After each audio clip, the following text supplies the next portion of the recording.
इजाजत नहीं है वैलेंटाइंस डे मनाने का। वैलेंटाइंस डे की हकीकत मैंने पहले बयान की, ये दूसरी हकीकत बयान कर रहा। वैलेंटाइंस डे ये वाकया बयान करके अपनी जगह लेता। मेरे भाइयों, हमारा तो परेशानी पौन घंटे में गर्म होता है। हजरत मुफ्ती साहब यहाँ बैठे हैं, चूंकि अब नाज़िमे जलसा भी हैं, हमसे बड़े भी हैं, बहुत लंबी बात भी करना जरूरी नहीं है। एक प्रोटोकॉल, एक सिस्टम होता है।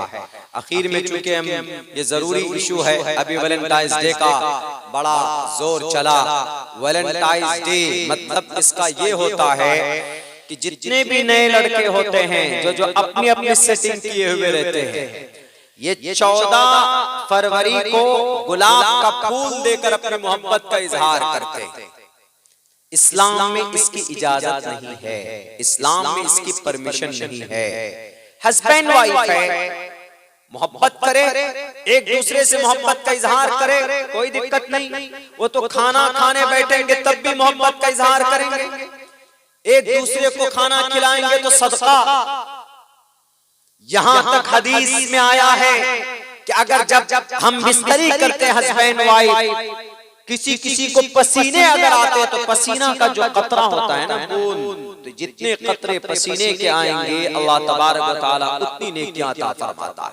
वैलेंटाइंस डे मनाने वालों को नहीं, वैलेंटाइंस डे जालिम बादशाह था, अपने खुदा को खुश करने के लिए नौजवान लड़की, कुंवारी लड़कियों को जमा करता इसी तरह पिंडाल में, और एक तरफ लड़का, नाम डाले जाते, कुरानदाजी की जाती लड़कियों के नाम की। एक लड़के को बुलाया जाता कि आओ, वो लड़का एक नाम उठाता, एक पर्ची, उसमें जिस लड़की का नाम आता फौरन उस लड़की को उस लड़के के हवाले किया जाता था, और 1 साल तक उनके साथ फिजिकल रिलेशन में रहना जरूरी होता था।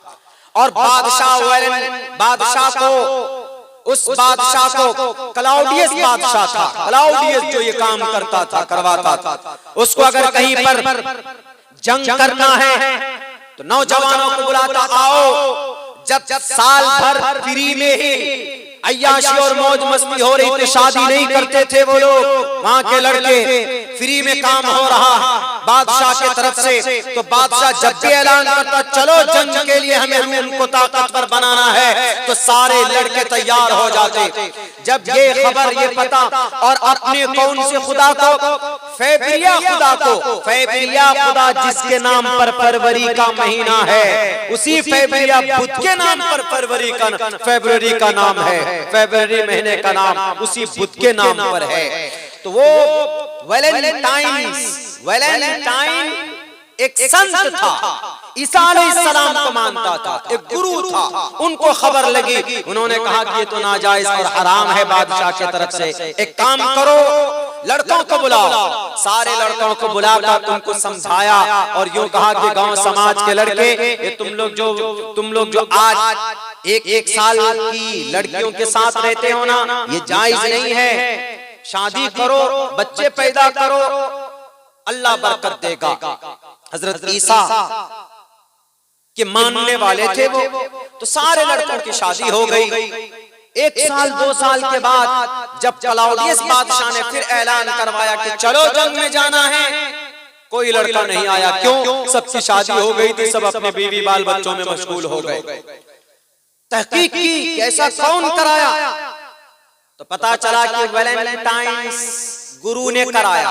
वैलेंटाइन गुरु ने कहा कि उस गुरु को बुला कर लाया और ये कहा कि आज के बाद कोई शादी नहीं करेगा, अगर कोई शादी करेगा तो फांसी पर लटका दिया जाएगा। और उसके इस जुर्म में वैलेंटाइन गुरु को जेल में डाल दिया। जेल में गया क्लाउडियस के जेल में, तो क्लाउडियस की बेटी जूलिया, वो खुद वैलेंटाइन के साथ उसको इश्क मोहब्बत हो गई, मोहब्बत उससे हो गई। क्लाउडियस को पता चला तो क्लाउडियस ने कहा अपने उस गुरु से, वैलेंटाइन से, कि तुम मेरी बेटी को छोड़ो या मेरे मजहब को अपनाओ। उन्होंने कहा कि तुम्हारे मजहब को नहीं अपनाऊंगा। कहा नहीं अपनाओगे तुमको फांसी पर लटका देता हूं। तो उसी दिन 14 फरवरी को वैलेंटाइन को सूली पर लटका दिया गया। और उन्होंने एक लेटर लिखा अपनी गर्लफ्रेंड को, जूलिया को, यूं कहा कि फ्रॉम योर वैलेंटाइन्स, यानी तुम्हारा लवर, तुम्हारा दोस्त आशिक वैलेंटाइन्स के तरफ से ये लेटर है। मोहब्बत को जिंदा रखना, कभी इसको रुसवा मत होने देना। तो वही मोहब्बत को जिंदा रखने के लिए आज हमारे नौजवान लड़के गुलाब का फूल लेकर अपने अपने गर्लफ्रेंड के सामने घुटने टेक कर कहते हैं कि मैं तुमसे मोहब्बत करता।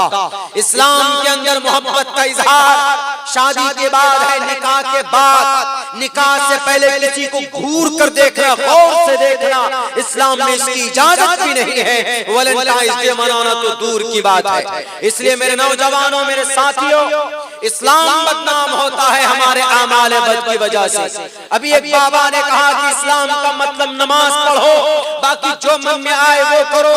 समाज की बेटी को उठाओ और उसके साथ शादी रचाओ। झूठ बोलकर क्या जायज है? खुद नमाज कहता है कि अगर तुम नमाज पढ़ोगे, इन्नस्सलात तन्हा अनिल फाहशाई वल मुनकर वलज़िक्रुल्लाहि अकबर वल्लाहु यअलमु मा तस्नऊन। अगर कोई नमाज पढ़ता है, तन्हा अनिल फाहशा, वो नमाज से हयाई से रोकती है, बुरी बातों से रोकती है। बाबा जी, आपको दवाई बनाने से फुर्सत नहीं है, आप जजमेंट देते हैं धार्मिक बातों पर। शायद आपको धार्मिक शास्त्र का जर्रा बराबर ज्ञान नहीं है। अगर किसी इंसान के अंदर कोई बुराई है, नमाज पढ़ता है, तो अल्लाह के नबी भी फरमाते हैं कि नमाज के अंदर ऐसी सिफत होती है कि उस इंसान को बुराइयों से पाक कर देती। नमाज के अंदर ये सिफत है। फिर वो कैसे बोलता है कि नमाज पढ़ो, जो मन में आए वो करो? अरे किसी लड़की को पकड़कर लाकर शादी करना जबरदस्ती किसी हिंदू समाज की बेटी को, ये तो बड़ा पाप है। पहले इस्लाम में मुस्लिम कोई लड़का किसी लड़की को यूं देख रहा है गौर से, इस्लाम कहता है कि तुम्हारी आंख जिना कर रही, आंखें नीची करो। किसी को देखने की परमिशन नहीं है, तो उसको जबरदस्ती पकड़कर जबरदस्ती शादी करना क्या जायज है? बिल्कुल नहीं। ये महात्मा को पता ही नहीं, ये गुरु जी को खामखा। तो बहरकैफ हमें ये कहना है कि हमारे अमाल से बहुत कुछ जज किए जाते हैं। हमारा अमाल अच्छा होना चाहिए। हर महीना हमारे लिए मुबारक है, हर दिन हमारे लिए खुशी का, मोहब्बत का है, लेकिन मोहब्बत जायज तरीके से, जायज लोगों से हो। माँ बाप से मोहब्बत हो, माँ बाप से मोहब्बत करेंगे। मोहब्बत की एक निकाह हज मबरूर की सवाब फरमाती है। वालिदैन को देखेंगे अगर आप, नहीं गर्लफ्रेंड को देखते, वाह, उनको फ्लावर भेजते हैं, उनको मिठाइयाँ भेजते हैं। नहीं, अपनी माँ के लिए खुशी से कभी मिठाई लेके जाओ, अपनी माँ के लिए कभी शाल खरीद कर लेकर जाओ, अपने अब्बा के लिए कपड़े खरीद कर लेकर जाएं। दिल से दुआ निकलेगी, माँ बाप की दुआ निकलेगी तो आपकी तकदीर बदल जाएगी।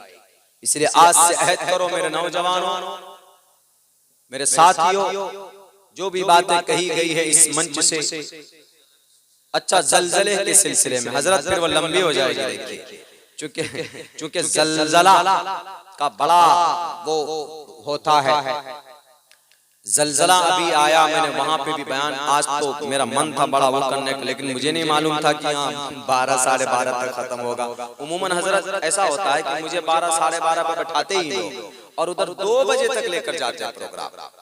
लेकिन खैर बड़ी खुशी भी कि यहाँ का निजाम बना हुआ है बहुत से जगहों का। अभी मैं 3 दिन प्रोग्राम में उड़ीसा में था, वहाँ एक जगह तो 10:30 बजे दुआ हो गई, और कल जहाँ प्रोग्राम था वहाँ 11:30 बजे दुआ हो गई। भुवनेश्वर में, भुवनेश्वर जस्ट जद्दूपुर में, आप लोग नाम सुने होंगे, यहाँ के बहुत से लोग उधर रहते हैं। उससे पहले एक जगह और था बाराहल में, वहाँ पर भी 1 बजे से पहले खत्म हो गया। ये बांग्लादेश हम लोग पहुंचे, अभी 3-4 रोज वहाँ रहे थे, तजम्मुल भाई भी साथ में थे। वहाँ पर भी प्रोग्राम का ज्यादा लंबा रिवाज नहीं है, अच्छा है, ये तरीका अच्छा है। तो बहरकैफ एक चीज और बता दो, हजरत ने इशारा किया है, अभी तुर्की के अंदर ज़लज़ला आया। क्यों? ज़लज़ला आने के 2 वजह होते हैं।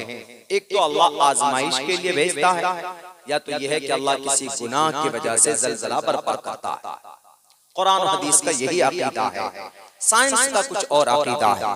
कुरान में इसके बारे में जिक्र है कई जगह पर। एक तो सूरह ज़िलज़ाल ज़लज़ला के ताल्लुक से ही, आखिरत के ताल्लुक से है, लेकिन बाज़ मुफस्सिरीन ने कहा कि दुनिया में जब भी ज़लज़ले आते हैं तो उससे ताल्लुक है बिअन्न रब्बका औहा लहा, जब रब अपनी जमीन को, अपनी पृथ्वी को, अपने मखलूक को ऑर्डर देता है तो वो जमीन हिल जाती है। अम्मा आयशा फरमाती हैं कि ज़लज़ले क्यों आते हैं।